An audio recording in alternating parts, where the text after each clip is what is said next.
queria aproveitar a sua presença aqui, até que o senhor foi ministro do Trabalho também. O que o senhor acha da volta do imposto sindical? Está todo mundo perguntando isso também, falando que é preciso voltar. O senhor falou aí também sobre o afastamento em relação aos sindicatos durante a sua fala. O senhor acha que é preciso voltar o imposto sindical sendo descontado na conta do trabalhador? Eu faço uma pergunta também. Por que ninguém discute o imposto patronal? Todo mundo acha justo manter o sistema que hoje contribui velozmente para a construção de prédios gigantescos, para pagar salários altíssimos a uma estrutura do sistema S? É correto? É bom? É ruim?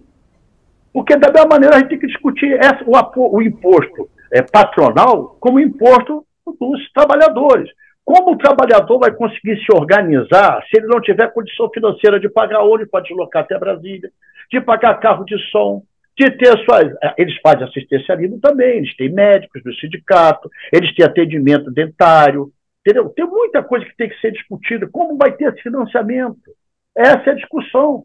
Quando você cala a voz do sindicato, você está calando parte da democracia. Então, quer discutir imposto sindical? Vamos discutir todos os impostos sindicais, patronal e de empregado. Por que só acabava o empregado? É uma pergunta que eu deixo no ar.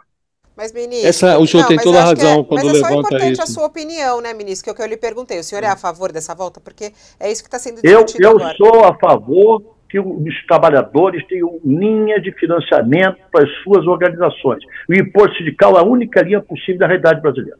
E tem que ser mais alto do que era? Não sei se tem mais alto. Eu não tenho ainda a profundidade de conhecer qual é o projeto final. Eu li algumas coisas que saíram publicadas. Até porque eu também tenho que ser ético, não é minha pasta hoje, já foi. Eu, inclusive, ajudei a fazer o imposto sindical na época das centrais sindicais. Eu não tenho nenhum arrependimento disso. O que eu quero discutir é o seguinte: é necessário? Eu acho que é, porque como é que os trabalhadores vão se organizar sem recursos, sem ter linha de financiamento? Né? Eu não vejo outra no seu imposto sindical.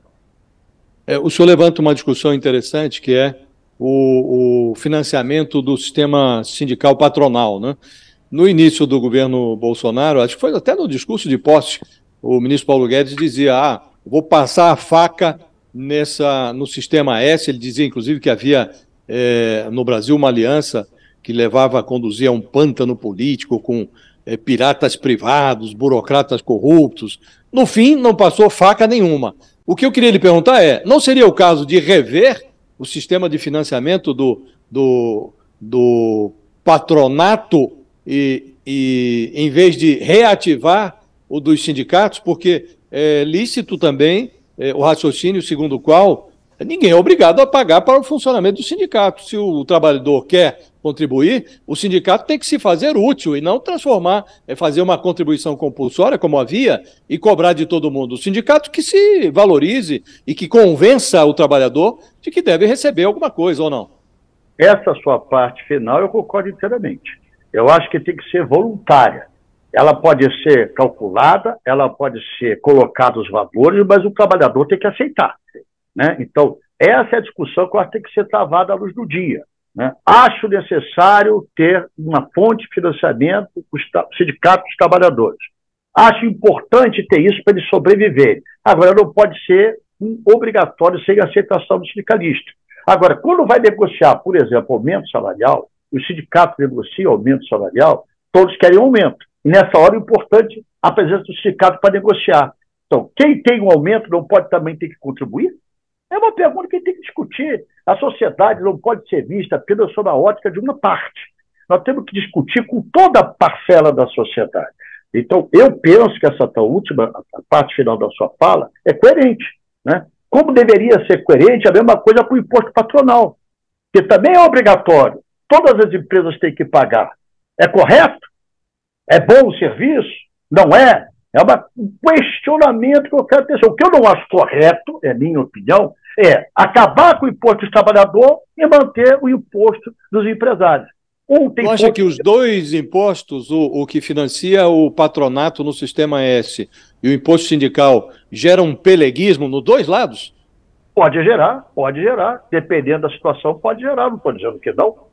Só que eu acho que tem que ter transparência, acho que tem que se pensar nesse modelo de uma forma mais discutindo com a sociedade, com todas as partes interessadas. O que eu quero te dizer, amigo, é que não pode só sempre ter a ótica de que o do trabalhador não presta e do empresário é bom. Eu também não estou dizendo que o do empresário não presta, estou dizendo que tem que discutir. Se é para discutir, pô, vamos discutir todos. Todos. O senhor falou no Leonel Brizola. O Brizola encampou os ônibus do Rio de Janeiro, aquela encampação dos ônibus, e certamente, no caso da privatização da Eletrobras, agora, ele estaria cobrando desfazer a privatização. O senhor partilha dessa ideia, que deve ser desfeita a privatização da Eletrobras? Partilho, sim. A minha ideia é que o sistema energético é estratégico no Brasil, em Singapura, nos Estados Unidos, em qualquer parte do mundo. Você tem alguns setores que foram privatizados e depois recomprados, porque é setor estratégico. Então não podemos ter um Brasil dependendo da iniciativa privada a sua energia. É estratégica para o crescimento do país, é estratégica para o desenvolvimento do país. Eu partilho dessa ideia, sim, e continuo com essa mesma ideia. E você acha que vai ocorrer alguma coisa nesse sentido, nesse governo? Vai depender, porque essa privatização não foi feita por nós, foi feita no governo anterior. Está sendo questionado isso, inclusive tem na justiça. O PDT entrou na justiça contra a privatização da Eletrobras. Então, estamos aguardando as decisões jurídicas, né? Isso daí é a primeira etapa. Agora, se eu fosse presidente da República, eu estaria essa linha. Eu também não aceitaria essa privatização, não. Quando o senhor entrou no governo, ali nos primeiros momentos, o senhor disse que tinha a intenção de reformar a reforma da Previdência. É mais ou menos, mal comparando, o que se deu na Eletrobras, né? Foi feita lá a privatização, aqui o governo quer refazer, quer retomar o controle da Eletrobras ou mudar a composição da diretoria. O senhor continua com a ideia de alterar a reforma da Previdência? Olha, ideias não morrem. Ideias é o que faz a gente se alimentar na vida. Eu acho que foi feita uma anti-reforma. Eu dou um exemplo concreto para você. Pensão de mulheres. Se eu morro amanhã, a minha esposa vai ter direito a 60%, 65% da minha renda. É justo isso. É justo uma mulher, quando pede companheiro, normalmente fica com a idade mais avançada, a vida fica mais cara, medicamento, com a responsabilidade de ficar com os filhos sozinha, ela ganha 60% que o marido ganhava. Eu não acho justo. Eu acho que isso tem que ser discutido, tem que ser questionado. Por que a Previdência Social tem que ter essa visão, no meu ponto de vista, falta de sensibilidade, de achar que ela tem que dar lucro? A Previdência Social brasileira hoje paga benefícios para 38 milhões e 300 mil brasileiros. Recebem 60% dos municípios do Brasil, recebem e circulam mais dinheiro da Previdência do que do Fundo de Participação Municipal. Então, ela tem um amplo e profundo atendimento social. A média salarial dessas pessoas é R$ 1.700, média. R$ 1.700. Alguém guarda ganhando R$ 1.700? Alguém faz economia ganhando R$ 1.700? Esse dinheiro circula. Esse dinheiro é para comprar remédio, esse dinheiro é para pagar aluguel. Esse é um dinheiro que, circulando, gera emprego, gera renda, distribui a renda. Eu costumo dizer que a melhor fórmula, a mais inteligente distribuição de renda é salário. Salário, quer seja do trabalhador seletista, quer seja do aposentado. Então, nós temos que proteger esse cinturão da sociedade. Nós temos que tentar levar a eles mais direitos, mais proteção. Por que a gente, depois de contribuir 35, 40, 45 anos, chega na idade mais difícil da gente conseguir produzir, a gente é jogado na vala como se não tivesse feito. Quando o senhor falou em anti-reforma, ministro, lá atrás, houve um certo desconforto, o Palácio do Planalto interveio, ficou a impressão de que o senhor foi como que desligado da tomada. Agora está o governo discutindo aí no Ministério do Trabalho a recriação do imposto sindical, está esse debate sobre a Eletrobras. Eu queria lhe perguntar objetivamente se o senhor ainda acalenta a ideia de propor, de transformar este seu pensamento em algo prático, vai encaminhar ao Congresso alguma coisa relacionada à reforma da Previdência? Nós temos o Conselho Nacional da Previdência. Esse conselho se reúne todo mês, dentre outras tarefas, dita as regras da área da Previdência Social. Faz agora, como fizemos há pouco, baixar de novo a taxa de juros consignada. Isso é um tema que vai estar sendo discutido no grupo temático dentro do Conselho. Este ano não vejo tempo hábil para você conseguir ter uma conclusão do processo, mas com certeza ano que vem temos propostas apresentadas. Então, ano que vem vai ao Congresso alguma coisa alterando a reforma da Previdência, é isso? Ano que vem vai ser apresentada uma reforma... Vai ter apresentação de algumas propostas, aí isso eu vou ter que conversar com os outros membros do governo, que eu não posso falar sozinho, eu tenho que levar para o trabalho, eu tenho que levar para a fazenda, eu tenho que levar para o planejamento, tem todo o governo, mas nós vamos apresentar uma proposta. Portanto, não morreu este assunto. Não, não morreu nada. Nós estamos vivinhos da Silva. Agora, o senhor falou sobre a questão do salário, né, da pensão para as viúvas, né? Agora, qual é o outro ponto principal que na sua análise precisa ser modificado? Olha, tem muita... A idade de aposentadoria, por exemplo, o senhor pretende mudar? Tem muitas questões que precisam ser analisadas à luz do direito social, não à luz do lucro que a Previdência não deve, não pode, não dará. Por isso é Previdência. Senão nós temos todos uma empresa privada que é quem tem que dar lucro. O grande lucro de uma sociedade, de um governo, é a felicidade do seu povo, é o bem-estar do seu povo. Esse é o nosso lucro. Então, vários pontos estão sendo discutidos. Eu não quero me antecipar, porque esse grupo de trabalho é quase partite. Tem governo, tem representantes dos sindicatos dos trabalhadores atuais, representantes dos sindicatos dos aposentados e empresários. Eu não vou impor, como não impõe em uma reunião do conselho, uma vontade. Tudo isso tem que ser discutido, tem que ser apresentado em consenso ou com uma votação de maioria, para depois colocar isso para os outros órgãos do governo. As pessoas estão perguntando bastante aqui se vai sair ou não vai sair a revisão da vida toda, que é justamente uma revisão. Isso tem a ver também com o que foi anunciado recentemente, né, na reforma da Previdência, a revisão da vida toda, que é a reavaliação, o cálculo da aposentadoria, né, do benefício previdenciário. Vai sair ou não vai sair, ministro? Está na Justiça, isso o Supremo Tribunal teve uma posição inicial favorável, depois foi apresentado pedido de vistas, e nós estamos aguardando a decisão da Justiça. A Justiça decide, a gente cumpre. É simplesmente assim. Enquanto a Justiça não decidir, nós temos que aguardar. A Justiça decidiu, nós temos que cumprir. E isso vai ter algum impacto? Já tem algum estudo de qual vai ser o impacto disso? O governo vai recorrer caso saia ou não? O senhor acha que é justa essa revisão da vida toda? Primeiro, esse reexame está sendo feito após uma proposta feita, um recurso feito pela AGU, a Advocacia Geral da União, que é praticamente automático. Tudo que represente uma decisão contra o Estado, contra o governo, a AGU tem a obrigação constitucional de apresentar uma defesa. Essa defesa foi apresentada, esse questionamento foi apresentado e está para ser revisto por um ministro que pediu vistos. O que nós estamos propondo, que já foi feito outra vez? Nós, acho que foi no governo Fernando Henrique, se não me lembro, se não me falha a memória. Foi feito também uma revisão de um período grande.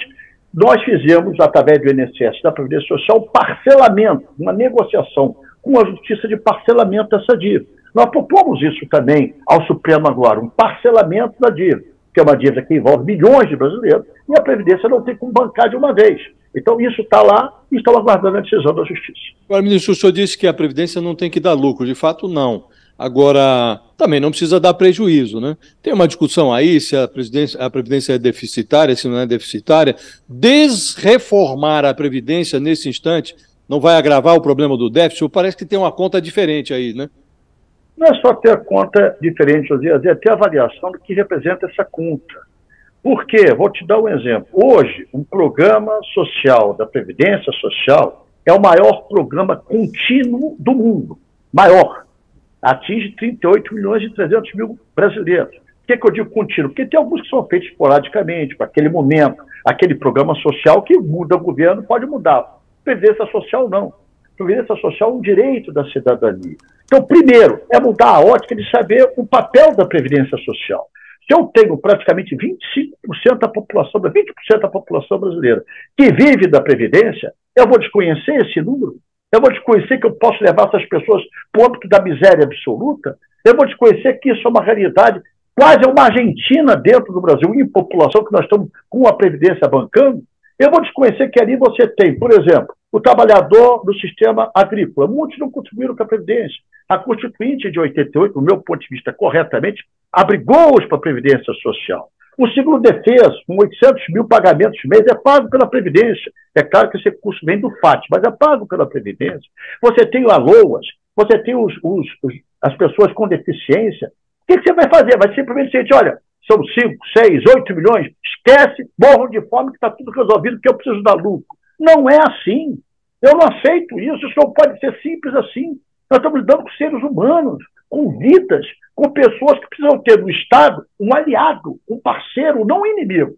Ministro Carlos Lupe, eu abri a entrevista até lhe perguntando sobre o panorama em relação às joias. O senhor falou rapidamente sobre isso. Queria até voltar nesse tema, porque é o que aqui a nossa audiência, inclusive, pergunta. Aliás, tem bolão disso. Todo mundo, nesse final de semana, as pessoas estavam realmente esperando que Bolsonaro fosse preso, né?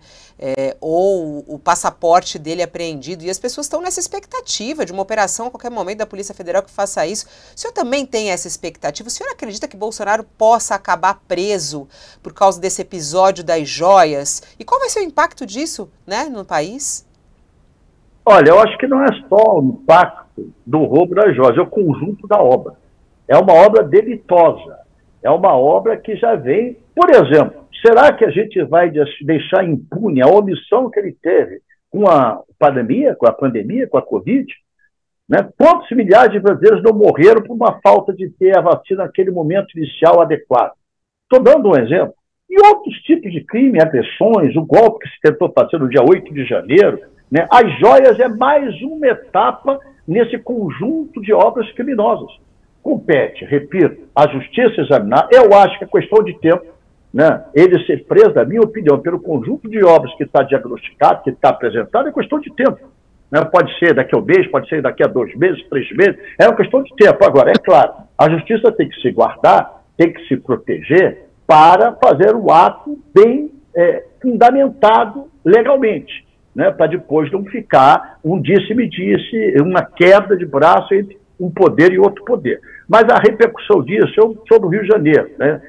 Toda hora estou no Rio de Janeiro, estou vendo manifestações que esse grupo mais radical de direita fazia ali na Avenida Atlântica, que chegava a assustar. Ficava um mar de gente amarela, agora fica meia dúzia. Então, até esses próprios seguidores dele estão acordando para a realidade, estão se sentindo usados. Então, eu acho que o tempo vai mostrando quem é quem, e o conjunto da obra delitosa do senhor Bolsonaro o levará para a cadeia. É questão de tempo. Devido